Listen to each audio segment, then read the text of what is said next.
Entenda o motivo real do assassinato de Abel e como o erro de Caim se repete até hoje. O primeiro assassinato da história não aconteceu em um campo de batalha, nem em um trono, nem em nome de um império. Aconteceu diante de um altar. 2 irmãos, 2 sacrifícios, 2 corações. Um foi aceito, o outro rejeitado. E do atrito entre a obediência e o orgulho, nasceu o primeiro sangue derramado sobre a terra. Mas o que realmente levou Caim a matar Abel? Será que foi inveja, raiva ou algo mais profundo? Um conflito espiritual entre adoração verdadeira e fé fingida. Antes que o sangue clamasse da terra, o pecado já havia sido concebido no coração. A tragédia de Caim começa não com a pedra em sua mão, mas com o silêncio no seu espírito. Ele cultuava a Deus, mas não se rendia a ele. E é aqui que a história deixa de ser apenas antiga, porque o mesmo erro de Caim continua vivo. Ele habita naqueles que oferecem algo a Deus, mas negam o que Deus realmente quer: arrependimento. Muitos erguem altares de palavras, gestos e aparências, mas seus corações estão distantes. Cantam, pregam, servem, ofertam, e ainda assim Deus não se agrada. Porque o Senhor não olha o exterior do sacrifício, Ele olha o centro invisível do ser humano, a intenção.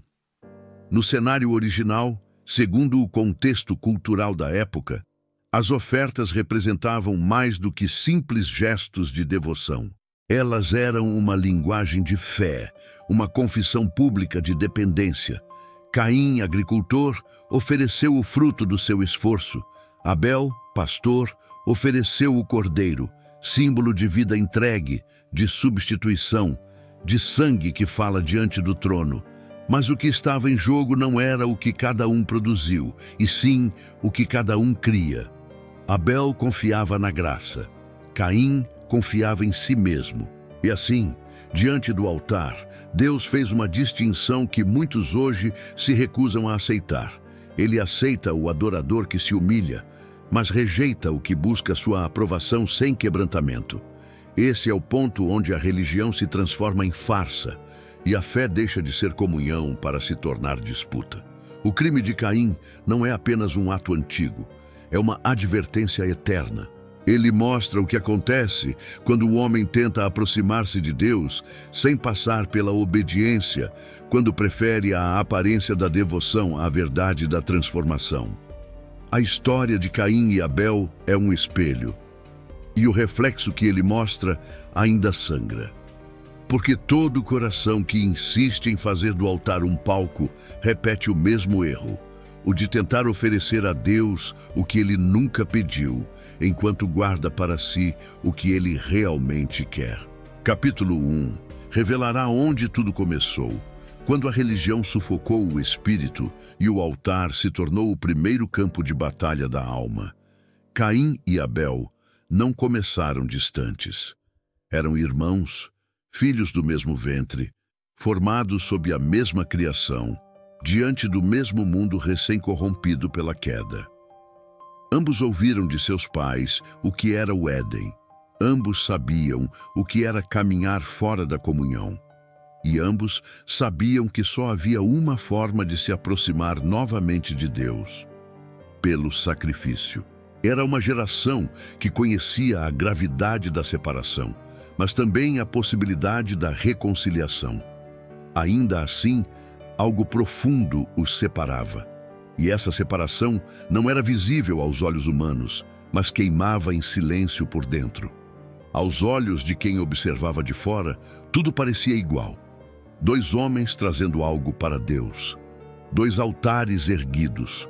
2 ofertas sinceras, aparentemente. No entanto, Deus não olha o ritual. Ele sonda o espírito. Não mede o peso da oferta, mas a verdade do coração que a entrega. E aqui, o julgamento divino é firme e definitivo. Aceitou Abel e sua oferta, mas rejeitou Caim e a dele. Não foi apenas a oferta que foi recusada, foi o homem. É nesse ponto que se inicia o mistério que muitos não querem enfrentar. Porque Deus rejeitaria um sacrifício. Afinal, Caim havia se esforçado. Ele trouxe do fruto da terra, aquilo que cultivou com suas próprias mãos. Parecia justo, era o produto do seu suor. Mas o que Deus procurava não era esforço, era obediência. Não era a beleza do gesto, mas a rendição do espírito. E o que Caim ofereceu, embora parecesse piedoso, estava contaminado pela autoconfiança. Ele não trouxe o que Deus havia ordenado. Trouxe o que ele julgava ser suficiente. Trouxe sua religião, não trouxe sua renúncia. O problema de Caim é o mesmo que ainda hoje destrói altares invisíveis. Ele queria que Deus se curvasse ao seu modo de adorar. Ele queria ser aceito sem precisar se quebrantar. E por trás disso havia algo ainda mais sutil e destrutivo: o orgulho, o desejo de se achegar a Deus nos seus próprios termos. O tipo de fé que se recusa a passar pela cruz, que quer glória sem arrependimento, bênção sem confronto, comunhão sem confissão. Quando a religião sufoca o espírito, tudo se torna mecânico, frio, estéril. O fogo pode até subir, mas não queima com verdade. O nome de Deus pode até ser mencionado, mas Ele não está ali. Porque onde não há quebrantamento, não há altar verdadeiro. No contexto original, os primeiros cultos não tinham templos, púlpitos ou liturgias elaboradas. Tinham pedras e sangue. Os sacrifícios apontavam para a gravidade do pecado e para a necessidade de uma vida substituta. Abel entendeu isso. Sua oferta não foi apenas correta do ponto de vista ritual. Ela era um grito por redenção. Era um reconhecimento de que ele, por si mesmo, não era digno. Já Caim não ofereceu sangue, não por falta de recursos, mas porque não via necessidade.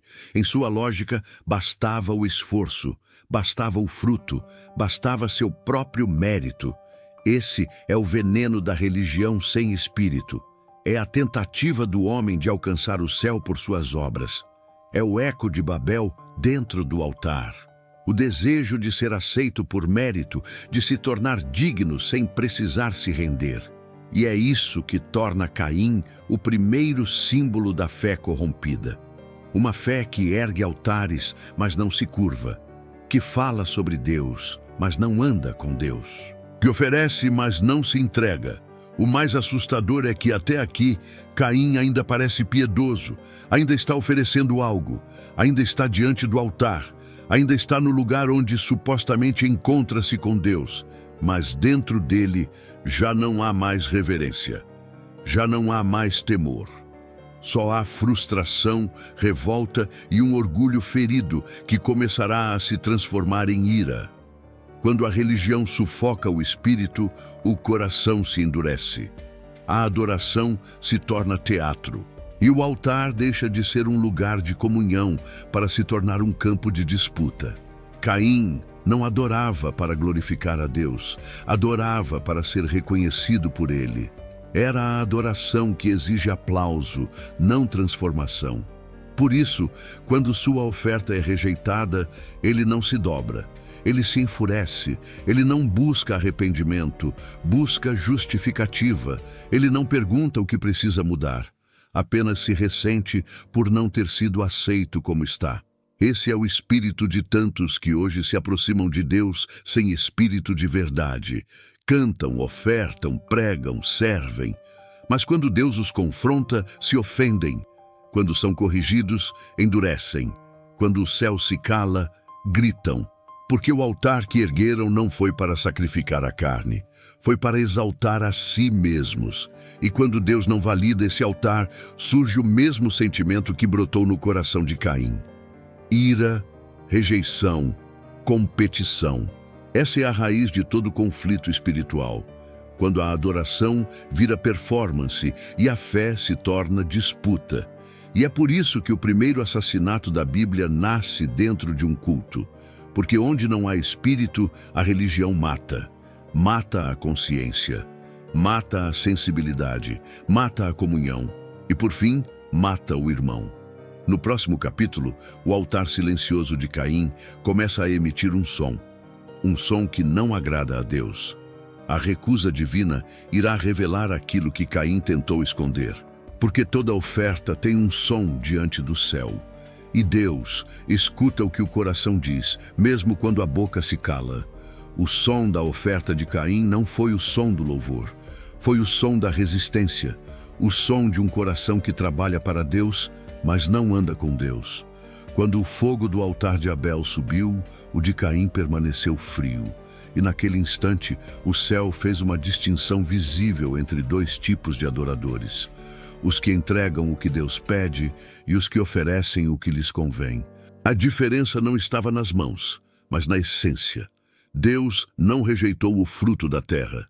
Ele rejeitou o coração que não se quebranta. O texto bíblico diz que Caim ficou irado e o seu semblante caiu. Essa expressão é poderosa. Quando o semblante de alguém cai, é o espírito que se revela abatido, ferido, desmascarado. Caim não chorou de arrependimento, chorou de orgulho. Ele não se entristeceu por ter desagradado a Deus, mas por não ter sido aprovado. Sua oferta não era uma expressão de fé, era uma tentativa de comprar aceitação. E quando Deus não negociou com isso, nasceu nele o rancor de quem se acha injustiçado. Há uma diferença abismal entre aquele que busca a face de Deus e aquele que busca apenas o seu favor.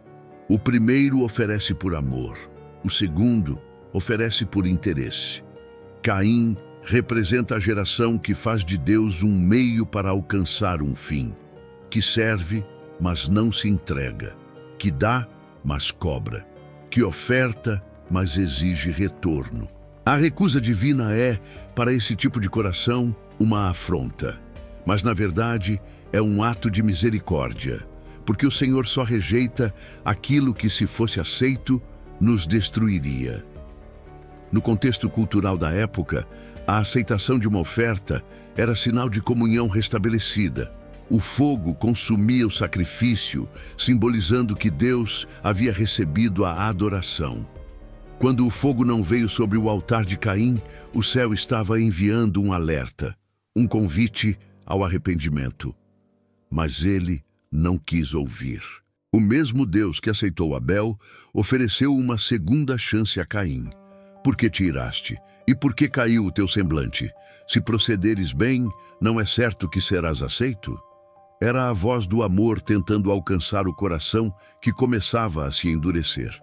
Mas a ira fala mais alto quando o orgulho é o rei. O som da oferta rejeitada é o som da autossuficiência ferida. O homem que quer ser aceito sem mudar é o mesmo que transforma o altar em tribunal. Ele não pergunta o que Deus quer. Ele questiona o porquê de não ter sido aceito. É o espírito do religioso que se julga injustiçado, que sente que Deus deveria reconhecê-lo. O mesmo sentimento que hoje ainda ecoa em tantos corações que vivem frustrados com Deus, sem perceber que o problema não está no céu, mas no altar que construíram dentro de si. A rejeição da oferta de Caim é o primeiro ato de graça registrado após o Éden. Deus não o ignorou. Deus falou com ele, advertiu-o, orientou-o, deu-lhe uma saída. O pecado estava à porta, mas ainda podia ser dominado. Essa foi a última advertência antes da tragédia. E o que Caim fez com ela?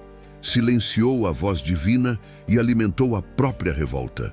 A recusa de Deus se tornou em sua mente uma ofensa pessoal. A correção divina se transformou em humilhação. A oportunidade de arrependimento virou justificativa para o ódio. Em hebraico, a palavra usada para oferta em Gênesis 4 carrega o sentido de aproximação, ou presente entregue diante de alguém superior. Era um gesto de reverência, de reconhecimento da soberania divina. Mas Caim não se aproximou para reconhecer. Ele se aproximou para ser reconhecido, e é por isso que Deus não ouviu o som da sua oferta, porque o céu não responde à vaidade disfarçada de devoção. O som que sobe de um coração soberbo não é adoração, é ruído. O contraste entre os dois altares é o reflexo de dois tipos de espiritualidade que ainda coexistem hoje. Uma que nasce da fé e conduz à obediência, e outra que nasce do orgulho e exige validação. A primeira é humilde, dependente, submissa. A segunda é ruidosa, teatral, centrada no ego. Quando Deus aceitou Abel, não estava rejeitando o trabalhador do campo, estava rejeitando o espírito autônomo que não aceita ser moldado. O som da oferta de Caim ainda ecoa. É o som de quem serve sem se render, de quem adora sem obedecer, de quem dá sem amar. É o som do culto que não sobe. E, em contraste, o som do altar de Abel ainda sobe como perfume suave, porque é o som do sangue que fala de redenção. A voz do sacrifício de Abel aponta para o cordeiro que viria séculos depois. O Cristo cujo sangue seria o único capaz de satisfazer a justiça divina. O som da oferta rejeitada não foi o fim. Foi o começo do confronto entre o céu e o orgulho humano. E esse confronto se repete toda vez que alguém tenta trazer para Deus o que ele nunca pediu, enquanto retém o que ele realmente quer, o coração. No próximo capítulo, veremos como a raiva silenciosa de Caim começa a crescer e se transformar em algo mais sombrio. A ira do homem que não aceita ser corrigido por Deus. Caim não caiu no erro por acidente. Ele entrou nele com os olhos abertos. A recusa da sua oferta não foi o estopim do seu pecado, mas a revelação de um coração que já resistia a Deus. Quando o semblante de Caim caiu, não foi apenas o reflexo de uma frustração. Foi o início de uma revolta. Ele não se irou porque havia pecado. Ele se irou porque foi confrontado. Não sentiu vergonha por ter feito errado, mas ressentimento por não ter sido aprovado, mesmo fazendo do seu jeito. Esse é o retrato mais puro da natureza humana quando não é rendida ao Espírito. Ela quer ser aceita como está, sem arrependimento, sem correção, sem transformação. A Bíblia mostra que Deus, antes de qualquer juízo, se aproxima com graça. O Senhor fala com Caim. Ele não o ignora, nem o destrói. Ele o confronta com amor. Por que te iraste? É uma pergunta retórica, mas cheia de compaixão. Deus está mostrando que algo está errado, não apenas em sua oferta, mas dentro dele. Se procederes bem, não é certo que serás aceito? Aqui está o convite ao arrependimento. Deus não amaldiçoa Caim. Ele o chama para voltar. O pecado está à porta, diz o Senhor, e o desejo dele será contra ti, mas cumpre a ti dominá-lo. Essa foi a última chance, a luz antes da escuridão. A voz de Deus ainda ecoava sobre aquele altar, mas Caim escolheu escutar a si mesmo. Essa é uma das passagens mais aterradoras e, ao mesmo tempo, mais misericordiosas das Escrituras. Deus mostra que, mesmo quando somos rejeitados, Ele não nos abandona. Ele nos adverte, Ele nos fala. Mas há um ponto de ruptura onde o coração endurecido começa a ignorar essa voz. E é exatamente nesse ponto que Caim se encontra agora. A ira toma o lugar da razão. A frustração se converte em intenção. O orgulho ferido se transforma em decisão. Ele começa a alimentar silenciosamente o que virá a ser o primeiro assassinato da história. É aqui que compreendemos que a ira não é apenas uma emoção passageira, é uma porta. Quando não dominada, ela se transforma em ação. E quando essa ira nasce do orgulho, ela se volta não contra o pecado, mas contra quem expõe o pecado. Caim não odeia Abel porque ele o prejudicou. Ele odeia Abel porque Abel foi aceito. Ele não quer a Deus, ele quer a aceitação que Abel recebeu. É um ciúme espiritual que se disfarça de revolta, mas é movido por inveja e vaidade. Caim começa a ver Abel não como irmão, mas como ameaça. Esse é um retrato espiritual profundo e sombrio. A ira de Caim é a raiva do homem que não quer mudar, mas exige que Deus mude por ele. É a fúria de quem se recusa a ser confrontado e prefere eliminar o contraste que revela sua falha.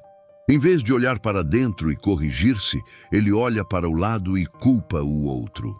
Quantos hoje, ao verem outros sendo usados por Deus, se ressentem? Quantos transformam ministérios em disputas? Quantos escondem amargura sob o disfarce de zelo? O espírito de Caim ainda vive em muitos púlpitos, altares e corações. Na raiz dessa ira está uma crença venenosa: eu merecia mais. Caim acreditava que Deus deveria tê-lo aceitado porque ele havia trabalhado, havia se esforçado, havia trazido algo. Mas Deus não se move por merecimento humano, ele se move por rendição. O favor de Deus não pode ser conquistado, só recebido.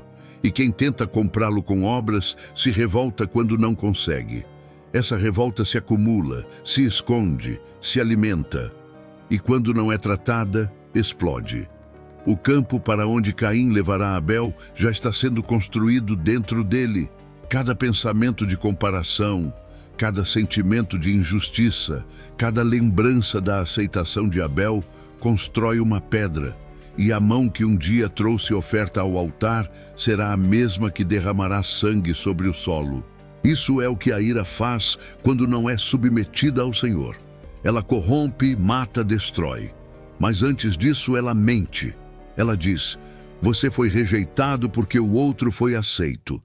Ela nunca aponta para dentro, sempre aponta para fora. É por isso que a advertência divina é tão clara. O pecado jaz à porta. A imagem no hebraico é a de uma fera agachada, pronta para atacar.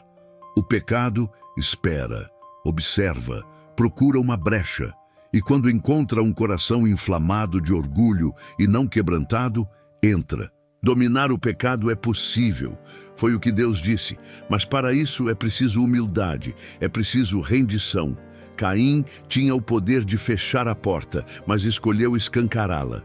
No próximo capítulo, veremos como esse processo invisível se transforma em ação visível. O culto vira campo, o altar vira emboscada e o irmão vira vítima. A ira do homem que não quer mudar finalmente encontra um alvo. E a adoração que antes era aparência se transforma em violência. O convite para ir ao campo não soa como ameaça. Não há gritos, não há discussões, não há avisos. É apenas um gesto simples. Caim chama Abel. Dois irmãos andando lado a lado, como tantas outras vezes antes. Mas dessa vez, o silêncio tem um peso diferente. Não é cumplicidade, é armadilha. Caim não está levando seu irmão para conversar. Está conduzindo-o ao lugar onde poderá agir longe dos olhos de todos, inclusive do altar. Ele quer distância da presença de Deus. Quer um espaço onde possa dar vazão à sua ira sem interrupção. O campo se torna o lugar onde o coração revela quem realmente governa.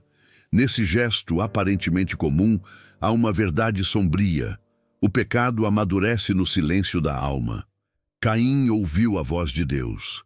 Foi advertido, mas escolheu calar. Não respondeu, não orou, não voltou ao altar. Apenas se afastou e levou consigo aquele que se tornou, em sua mente doente, o símbolo da rejeição que não aceitou. Abel não era o inimigo, era o espelho. E Caim queria quebrar o reflexo. Esse é o retrato da religião corrompida. Quando não pode controlar Deus, tenta controlar quem Deus usa. Quando não consegue ser aceito, tenta anular quem foi. A ira de Caim se torna doutrina quando encontra justificação interior. Ele acredita que foi injustiçado, acredita que tem razão. A ira se transforma em argumento, e é assim que o pecado se torna teologia distorcida. Ele começa a justificar o injustificável, a chamar de justiça sua violência, a chamar de zelo sua inveja, a chamar de correção aquilo que é puro assassinato. O campo representa mais do que geografia, representa isolamento espiritual, afastamento do altar, desconexão da voz divina. O campo é o lugar onde o homem age por si mesmo, sem freios, sem temor, sem arrependimento. E nesse espaço, o culto vira confronto, a oferta vira arma e a adoração se transforma em agressão. O homem que não quis ouvir a voz de Deus se torna instrumento do inimigo. E o sangue que antes deveria estar no altar, agora é derramado no chão. Não há resistência de Abel. A Bíblia não registra palavras, não mostra luta, apenas a ação de Caim. Isso intensifica o peso do pecado. Ele não mata por acidente, mata por escolha. Calcula, espera, executa. E nesse ato, com as próprias mãos, rompe não apenas a fraternidade, mas a comunhão com o Criador. Ele mata o irmão, mas seu crime ecoa mais alto. Ele despreza o apelo divino, despreza a misericórdia oferecida, despreza o chamado ao arrependimento. O sangue clama porque é inocente, mas também porque é testemunha de que Deus foi ignorado. O campo é hoje uma realidade espiritual. Quantas vezes alguém leva outro ao campo da crítica, do julgamento, da fofoca, da destruição emocional e espiritual? Quantas vezes o assassinato não é literal, mas acontece nas palavras, nas atitudes, nos bastidores das igrejas, nos corredores dos ministérios, nos grupos escondidos das redes sociais? O mesmo espírito que conduziu Caim ainda se manifesta, disfarçado de justiça própria, envolto em indignação seletiva, mascarado por discursos espirituais. Mas o fim é o mesmo: matar o irmão para calar a própria culpa. Esse capítulo revela o auge do distanciamento entre o homem e Deus. Caim não era um pagão, não era um descrente, era um adorador. Mas sua adoração era vazia, era oferta sem rendição. E quando Deus não se agradou dela, ele escolheu a morte em vez da mudança. Isso mostra que o perigo maior não está do lado de fora da religião, mas dentro dela, nos altares construídos com orgulho, nos cultos onde a voz de Deus é ignorada, nos corações que resistem à correção. O campo também representa o ponto de não retorno. Depois que Caim levanta a mão contra Abel, algo se rompe definitivamente. A terra é marcada. A linhagem de fé é ferida. O pecado, que antes jazia à porta, agora governa. E o sangue, que deveria selar a aliança, agora clama por justiça. O primeiro homicídio é também o primeiro grito da terra contra a corrupção do coração humano. E a partir desse momento, Deus não falará mais como pai que adverte, mas como juiz que chama a responsabilidade. O próximo capítulo trará esse contraste com mais clareza. O sangue de Abel não grita apenas por justiça. Ele revela a guerra espiritual, invisível, que se desenrolava desde o início, entre a santidade e o orgulho, entre a submissão e a autonomia, entre o culto verdadeiro e o culto rejeitado. Porque por trás de cada altar há uma escolha: servir a Deus ou servir a si mesmo. O altar parecia simples: uma pedra aqui, uma lenha ali, um sacrifício entregue com as mãos. Mas aos olhos do céu, aquele altar era o campo de uma guerra invisível.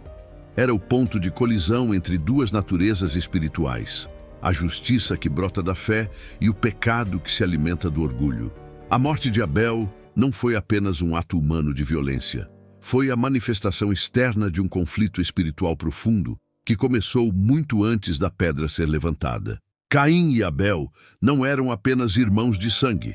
Eram representantes de duas linhagens espirituais que se opõem desde o Éden: a linhagem da obediência e a linhagem da rebelião. Quando Deus rejeitou a oferta de Caim, expôs a verdade de seu interior. E quando aceitou a de Abel, confirmou o padrão divino para a adoração: submissão, não invenção. O problema não era a profissão de fé. Ambos adoravam. O problema era a origem e o destino dessa fé. Abel confiava na promessa. Caim confiava em si mesmo. Abel oferecia com consciência do pecado. Caim oferecia com autoconfiança. Por isso, mesmo diante do mesmo Deus, os dois saíram com destinos completamente diferentes. A guerra invisível estava no altar, mas explodiu no campo. Porque o coração do homem nunca permanece neutro. Se não se rende a Deus, se rebela contra Ele. Se não obedece, compete. Se não se quebranta, fere. E quando essa guerra não é vencida internamente, ela se manifesta externamente, com palavras, atitudes, decisões e, no caso de Caim, com sangue. O sangue de Abel, segundo o autor da carta aos Hebreus, clama. Ele não foi silenciado pela terra. Pelo contrário, ele se tornou uma voz, uma denúncia, uma memória viva diante do trono de Deus. É o primeiro sangue inocente a tocar o chão. E com ele vem a revelação. Toda a adoração falsa, toda tentativa humana de ser aceito sem quebrantamento, toda religião sem arrependimento, termina em injustiça.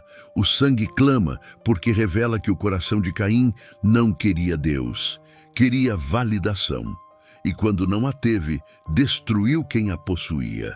Essa guerra entre dois tipos de fé continuará ao longo de toda a Bíblia. Está presente em Ismael e Isaque, em Esaú e Jacó, em Saul e Davi, em Judas e João, em fariseus e discípulos. Em cada geração, o conflito se repete. De um lado, aqueles que querem servir a Deus do seu próprio modo. Do outro, aqueles que se curvam ao modo de Deus.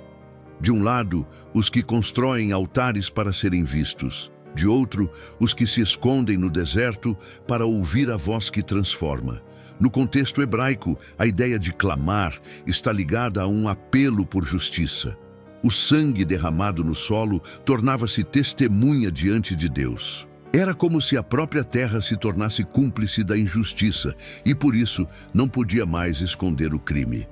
A guerra invisível entre a fé e o orgulho já não estava mais no campo das intenções. Agora estava marcada na terra, no tempo, na história. O sangue se tornou divisor. A adoração falsa revelou sua consequência última: morte. Mas por que Deus permitiu que Abel morresse? Por que não interveio? Porque a morte de Abel precisava mostrar algo maior, que mesmo os justos podem sofrer nas mãos dos religiosos, que nem sempre a aprovação de Deus livra da perseguição humana, e que o verdadeiro culto, quando é sincero, incomoda os que vivem de aparência. A guerra invisível é também um choque entre luz e trevas. E muitas vezes, quem carrega luz será perseguido por quem vive em sombras, mesmo que essas sombras estejam diante de altares. Essa é uma mensagem dura, mas necessária, porque nos alerta: nem toda adoração é aceita, nem todo altar é legítimo, nem todo adorador é verdadeiro. A guerra entre o espírito de Caim e o espírito de Abel ainda acontece hoje, nos púlpitos, nos bastidores, nos conselhos, nas decisões, nos corações. A fé que agrada a Deus é sempre a fé que se rende. A que não se rende se rebela, e quem se rebela mais cedo ou mais tarde fere. A Bíblia mostra que Abel, mesmo morto, ainda fala, porque o sangue de quem obedece jamais é esquecido, e o culto verdadeiro, mesmo rejeitado pelos homens, é aceito pelo céu. Deus não impediu a morte de Abel, mas ouviu o seu sangue. E isso revela algo profundo. A obediência pode custar tudo, mas ela sempre será ouvida pelo trono. O sangue de Abel foi semente, uma sombra profética do sangue que viria, o de Cristo, que não clamaria por justiça, mas ofereceria redenção. No próximo capítulo, veremos o silêncio divino que antecede o juízo. Deus não aparece imediatamente após o crime. Há um espaço, um intervalo entre a ação e a resposta. E nesse silêncio Caim ainda poderia se arrepender. Mas ele não se curva. E o que o céu silencia por um momento, a terra grita sem cessar. Depois do crime, o céu se cala. Não há trovões, não há terremotos. Não há relâmpagos cortando o horizonte como sinal imediato de juízo. Há apenas silêncio. O campo está manchado, o corpo está caído. O assassino está em pé, ofegante, talvez tremendo, mas ainda livre para fugir, negar ou talvez se arrepender. Mas nada acontece. É nesse silêncio que Caim revela quem realmente é. O homem que já havia ignorado a voz de Deus, agora despreza também a paciência dele. Deus não se ausentou, apenas deu espaço. A ausência momentânea de intervenção não é abandono, é espera. Espera por um gesto, por um clamor, por uma confissão. Mas Caim não se curva, não se desespera, não cai por terra em lágrimas. Ele segue em silêncio, como quem acredita que o céu está longe demais para se importar com o que acontece no campo. Esse é o engano mais perigoso do coração endurecido: confundir paciência com permissão. O silêncio entre o altar e o juízo é o espaço da graça. É o intervalo onde o espírito ainda pode tocar, onde a consciência ainda pode ser despertada, onde a verdade ainda pode ser ouvida. Mas se o homem insiste em ignorar essa janela, ela se fecha. E quando se fecha, o que antes era advertência se transforma em sentença. A demora de Deus é sempre para a redenção, nunca para a conivência. O mesmo Deus que esperou antes do dilúvio, esperou com Caim. Mas Caim escolheu calar a própria alma. E o silêncio de Deus se transformará em breve em voz de julgamento. A abordagem divina não vem como acusação direta. Ela vem como pergunta: onde está Abel, teu irmão? Mais uma vez, Deus concede a chance de verdade, a oportunidade de restauração, o caminho do arrependimento. Mas Caim, em vez de confessar, mente, ele nega e depois ironiza. Acaso sou eu o guardador do meu irmão?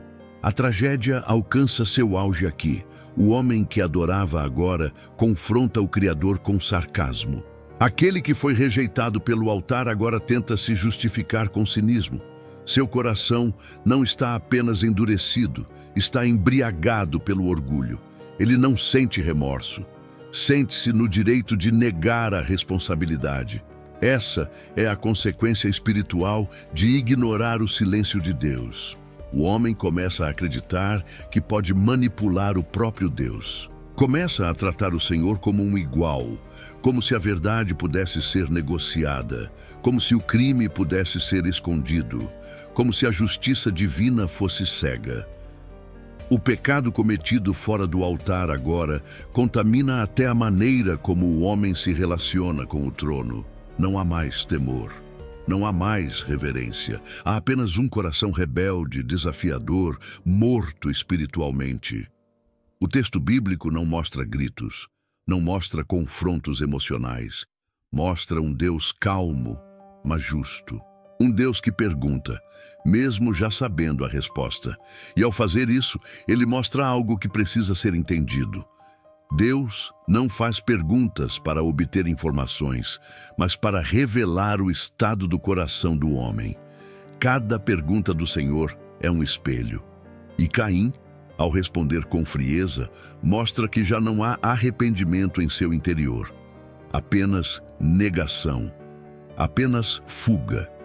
Esse silêncio entre o altar e o crime é o retrato da misericórdia desperdiçada. É o tempo que Deus dá para que o homem volte. Mas quando o homem recusa esse tempo, ele pisa sobre a graça. E quando a graça é rejeitada, resta apenas a justiça. É nesse ponto que o sangue de Abel se torna evidência. Ele clama da terra. Ele interrompe o silêncio. Ele faz cessar a negação. Porque o sangue inocente tem voz e sua voz sobe mais alto do que qualquer argumento humano. O silêncio de Deus entre o altar e o crime também é uma advertência para todos os que acham que o juízo demora. Deus vê, Deus ouve, Deus aguarda, mas não se cala para sempre. O tempo entre o pecado e a consequência é um presente divino, um convite à humilhação, um chamado à verdade. Mas quando esse tempo é rejeitado, o que vem depois é o peso do juízo. Caim pensou que podia enganar Deus, mas esqueceu que o próprio solo estava testemunhando contra ele. Hoje, esse mesmo silêncio ainda existe. Deus continua falando, mas também continua esperando. Há pessoas que pecam, ferem, destroem e seguem como se nada tivesse acontecido. Pensam que, porque nada mudou imediatamente, estão livres. Mas não estão. Estão apenas vivendo no tempo entre o altar e o juízo. E esse tempo, embora pareça vazio, é carregado de peso eterno. No próximo capítulo, veremos como esse campo onde Caim derramou sangue se torna o símbolo de algo ainda mais profundo. O lugar onde a ira se torna doutrina, onde o pecado não é apenas praticado, mas justificado, onde a violência se veste de religião e a culpa é substituída por frieza. Porque quando o homem mata seu irmão e ainda ousa discutir com Deus, algo muito mais grave do que homicídio aconteceu. Ele matou também a própria consciência. Caim matou Abel no campo, mas foi no altar que sua queda começou. O campo foi apenas a extensão de um coração que já havia abandonado a presença. Agora, aquele lugar silencioso e aberto se transforma em símbolo de algo muito mais profundo. É onde a ira do homem se torna doutrina, onde a emoção corrompida é transformada em crença, onde o pecado cometido se torna convicção defendida.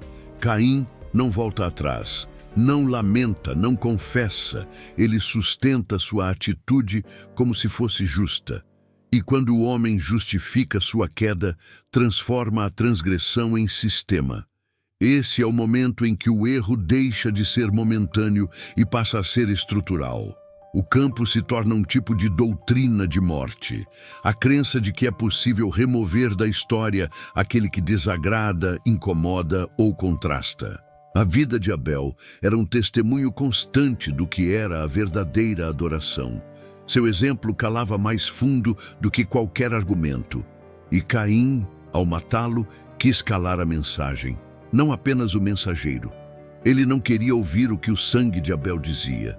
Não queria mais confronto, queria silêncio, queria espaço para manter sua fé distorcida, sem a presença viva da fé genuína ao seu lado. Mas o campo ensina algo mais. Quando o homem se afasta do altar, ele não se torna neutro, ele se torna perigoso. Caim levou Abel para longe do altar, para longe da comunhão, para longe do espaço onde a adoração confrontava o orgulho. E ali, no campo onde não havia altar, ele fez do próprio corpo do irmão um altar invertido.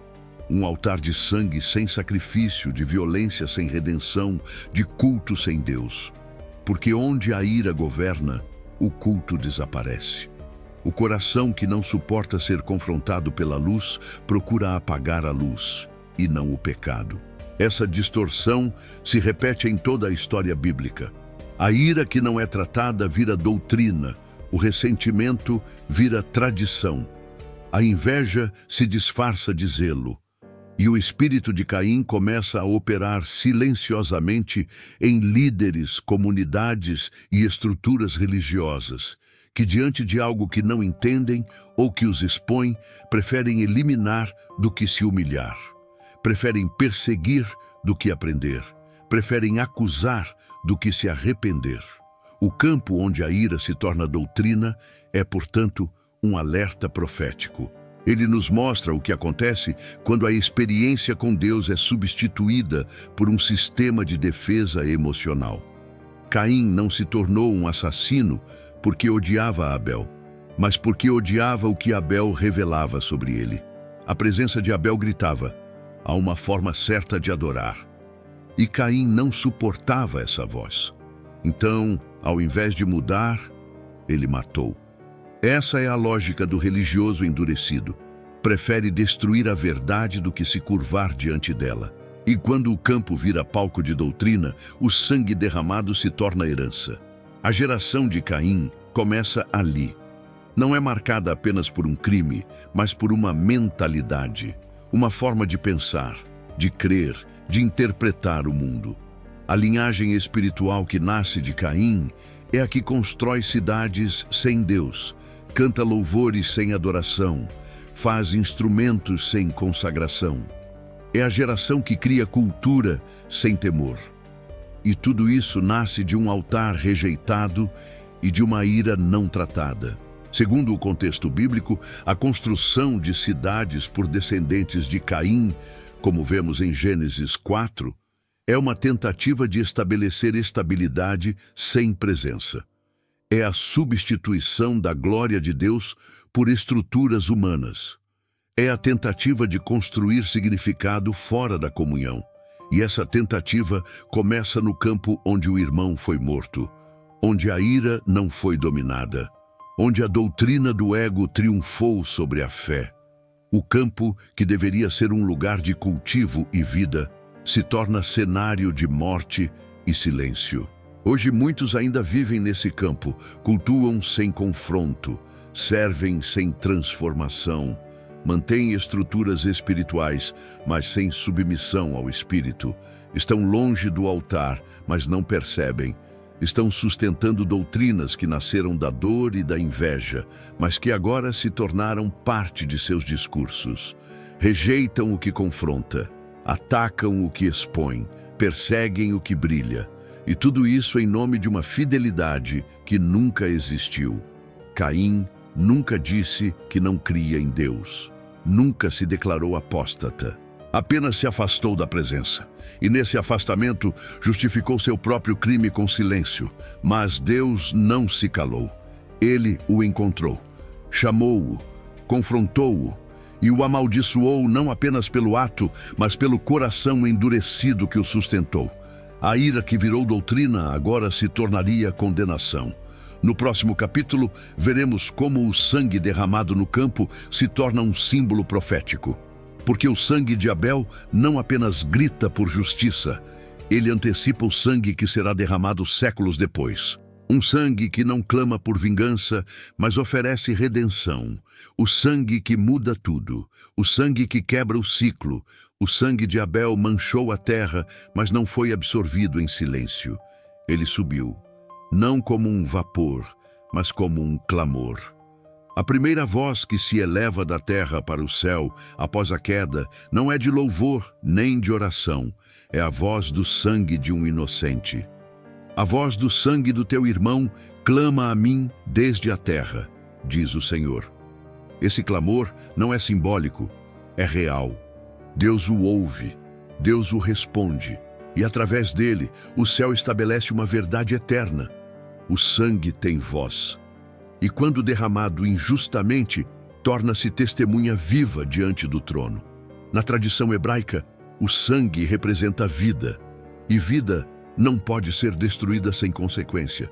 O sangue não é apenas elemento físico, é uma marca espiritual, um selo da existência. E quando a vida de Abel foi arrancada injustamente, seu sangue passou a denunciar não apenas o crime de Caim, mas o estado da criação ferida. A terra, que antes havia sido abençoada para produzir alimento, agora absorve sangue. Ela se torna cúmplice involuntária da queda que continua se desdobrando. E assim, a primeira morte humana estabelece a base para a teologia da justiça divina. Mas o clamor do sangue de Abel também aponta para algo maior. Ele é profético. Ele antecipa um outro sangue que será derramado, não no campo de um irmão, mas no monte da condenação. Não por inveja, mas por amor. Não por mãos impuras, mas pelas mãos furadas de quem não tinha culpa. O sangue de Abel clama por justiça. O sangue de Cristo fala de redenção. E essa distinção entre os dois é essencial para entender o plano de Deus. O autor da carta aos Hebreus diz que o sangue de Jesus fala coisas superiores ao que fala o sangue de Abel. Por quê? Porque o de Abel exige resposta, pede juízo, testemunha contra o culpado, mas o sangue de Jesus oferece perdão ao culpado, intercede em vez de acusar, restaura em vez de denunciar.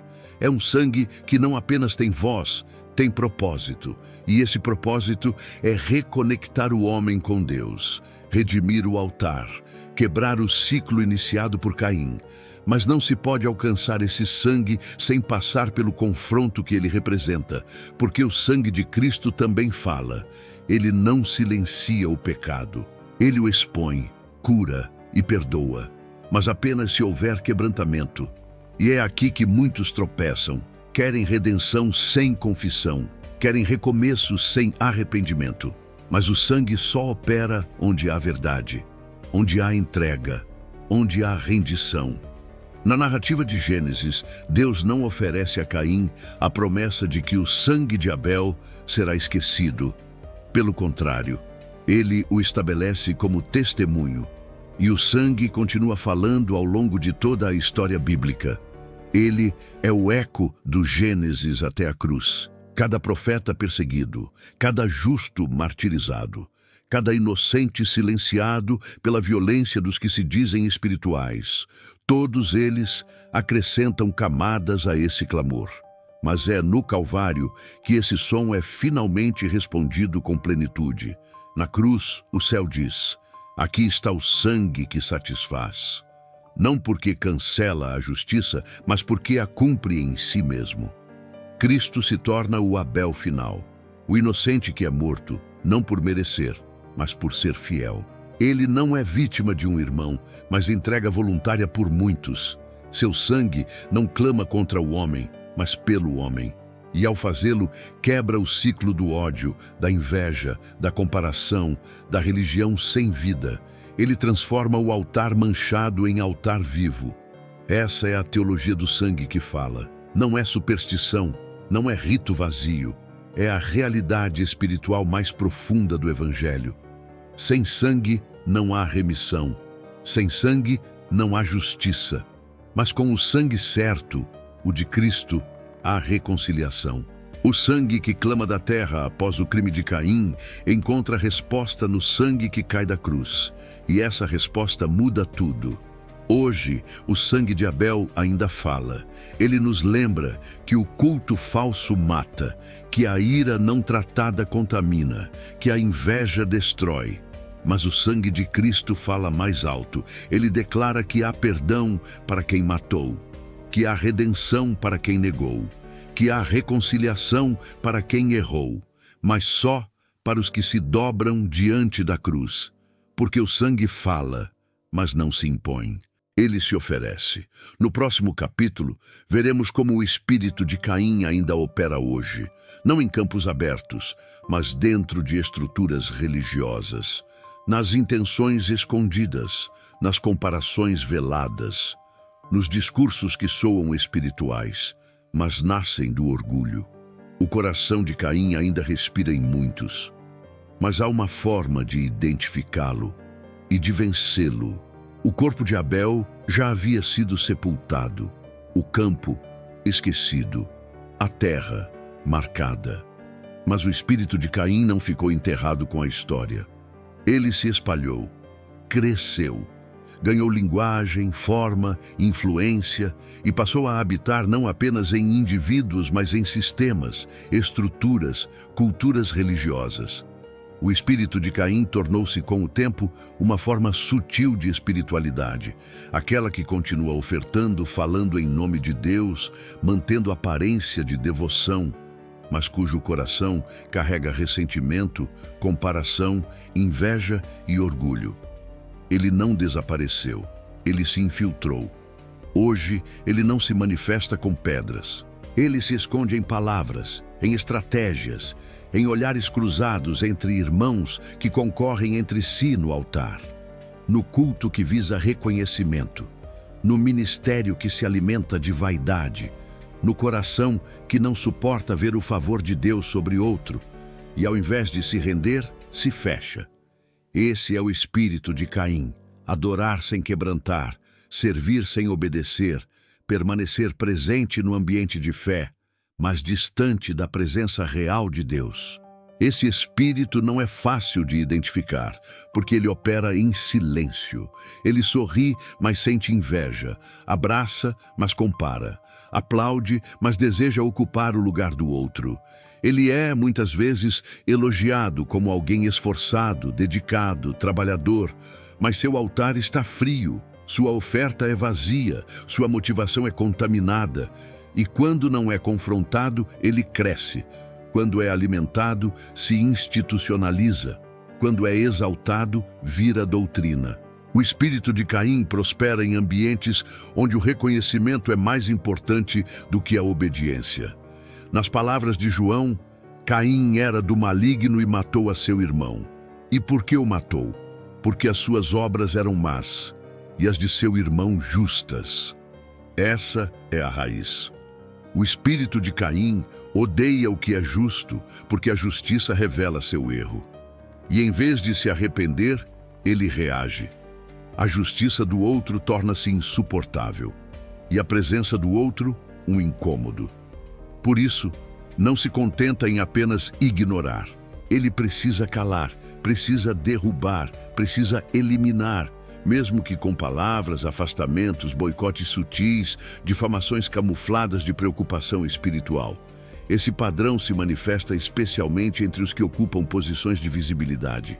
Caim era o primogênito, tinha direito, posição, expectativa, mas sua incapacidade de lidar com a rejeição divina revelou que seu coração não estava na vontade de Deus, estava na necessidade de aceitação. E muitos hoje vivem movidos por essa mesma força. Ministram para serem aprovados, cantam para serem notados, pregam para se destacarem. O altar vira vitrine. E quando alguém brilha mais, o ressentimento se disfarça de crítica espiritual. Segundo o contexto hebraico, Caim construiu uma cidade após ser sentenciado. Isso revela algo simbólico e profundo. Quando a presença de Deus já não é prioridade, o homem constrói estruturas para se proteger da própria ausência de comunhão. A cidade de Caim é a tentativa de estabilizar uma vida longe do rosto de Deus. E assim, o espírito dele cria sistemas. Igrejas sem arrependimento, ministérios sem rendição, ativismo sem quebrantamento, liturgias cheias de movimento, mas sem vida. Porque tudo isso é mais fácil do que voltar ao altar com humildade. O espírito de Caim também se manifesta na forma como reagimos ao favor alheio. Quando vemos Deus usar alguém, quando percebemos que a unção repousa sobre um irmão, quando uma palavra toca multidões ou uma canção transforma corações, o que sentimos? Admiração ou comparação? Gratidão ou ciúme? Quando o Espírito opera através de outro, conseguimos nos alegrar sem nos diminuir? Ou silenciosamente começamos a questionar, criticar, apontar supostos erros como forma de aliviar nossa própria frustração? Esse espírito também distorce a visão da justiça. Ele transforma o sentimento de indignação em arma, justifica a ira com zelo, cobre a inveja com discernimento, traveste a amargura de doutrina. Ele constrói um discurso forte, mas vazio, porque não nasce da verdade, nasce da reação. Não vem do céu, vem do orgulho ferido, mas há uma forma de quebrar esse ciclo. E ela não começa no púlpito, nem na liderança. Começa no coração. Naquele momento em que alguém se vê diante do altar e, em vez de tentar impressionar, se desnuda. Em vez de competir, se rende. Em vez de exigir aprovação, chora por transformação. Quando a luz de Deus expõe nosso interior, o espírito de Caim não resiste. Ele só sobrevive na escuridão. Onde há verdade, ele morre. No último capítulo, veremos o único caminho capaz de quebrar esse ciclo de comparação, orgulho, competição e feridas: a cruz. O lugar onde o sangue fala mais alto que a inveja, onde a presença vale mais do que a posição, onde a graça silencia toda a acusação. Porque só há um altar capaz de desfazer o espírito do irmão invejoso, e ele foi erguido com madeira, sangue e perdão. Caim não levantou uma seita, não fundou uma religião, mas inaugurou um padrão, o de um coração que insiste em ser aceito sem ser transformado. O espírito dele, ao longo das gerações, foi se revestindo de novas formas, às vezes com título, às vezes com ministério, às vezes com aparência de zelo. Mas sua essência sempre foi a mesma: orgulho ferido, fé sem rendição, culto sem cruz. E é exatamente esse ciclo que só pode ser rompido em um único lugar: diante da cruz de Cristo. A cruz é o altar definitivo, é o fim da comparação, é a morte do ego, é o desmonte de toda a glória humana. Diante dela, ninguém brilha mais, ninguém tem vantagem, ninguém pode apontar o dedo, porque todos foram nivelados pelo mesmo sangue. O que diferencia os que permanecem no espírito de Caim daqueles que foram redimidos é que os segundos se reconhecem como necessitados. Não tentam disputar aprovação, se rendem à graça. Não matam o irmão que brilha, se alegram por ele, porque compreenderam que tudo vem de Deus, tudo é para Deus e nada é mérito humano. A cruz quebra o ciclo do irmão invejoso porque revela que o único inocente, o único justo, o único sem pecado, escolheu morrer. Cristo, o verdadeiro Abel, não resistiu. Foi ao campo, carregou a cruz e, ao ser levantado entre o céu e a terra, não clamou por justiça contra os que o feriram, mas intercedeu. Pai, perdoa-lhes, porque não sabem o que fazem. Seu sangue não exige vingança, ele oferece reconciliação. Ele não denuncia o pecador, convida ao arrependimento. Ele não clama contra o homem, clama pelo homem. E esse clamor é mais forte do que o de Abel. Na cruz, Deus nos mostra que todo culto sem arrependimento está condenado, que toda adoração baseada em mérito será rejeitada, que toda tentativa humana de impressionar o céu com obras falha diante do sacrifício perfeito do Cordeiro. A cruz destrói a lógica de Caim, porque em vez de apresentar fruto do campo, apresenta o sangue do Cordeiro. Em vez de confiar na produção humana, confia na provisão divina. Em vez de tentar vencer por esforço, se rende por fé. A cruz também cura o coração de quem já foi Caim, de quem já sentiu inveja, de quem já se comparou, de quem já desejou o altar do outro, de quem já ergueu o próprio nome acima da glória de Deus. Ela não apenas expõe o pecado, ela oferece cura. Mas essa cura só vem para quem olha para cima, para quem confessa, para quem larga a pedra, volta ao altar e reconhece: Senhor, minha oferta era vazia, meu coração estava contaminado, mas eu quero te agradar, não com aparência, mas com verdade. A cruz é o fim do ciclo porque ela não apenas oferece perdão, ela estabelece um novo padrão. Nela, somos convidados a morrer também. Morrer para a comparação, morrer para o reconhecimento, morrer para o orgulho, porque só pode haver vida no altar quem já morreu para si mesmo. Não há espaço na cruz para competição. Todos que chegam ali chegam quebrados, e todos que se levantam dali se levantam redimidos. Cristo é o antídoto para Caim. Seu sangue não acusa, cobre, sua justiça não expulsa, atrai, sua verdade não oprime, liberta. E diante dele, todo altar humano cai, toda máscara cai, todo argumento morre, porque sua presença é suficiente. E onde ele reina, não há espaço para disputa. Há comunhão, há unidade, há quebrantamento. O ciclo do irmão invejoso termina quando deixamos de construir altares para nós mesmos e voltamos ao altar da cruz. Ali, o sangue ainda fala, e sua voz diz: está consumado. Não há mais necessidade de matar para vencer, porque a vitória já foi conquistada por aquele que morreu. E porque ele vive, podemos deixar o campo e voltar ao altar, não como rivais, mas como irmãos reconciliados por um sangue que fala melhor do que qualquer palavra que já tenha sido dita.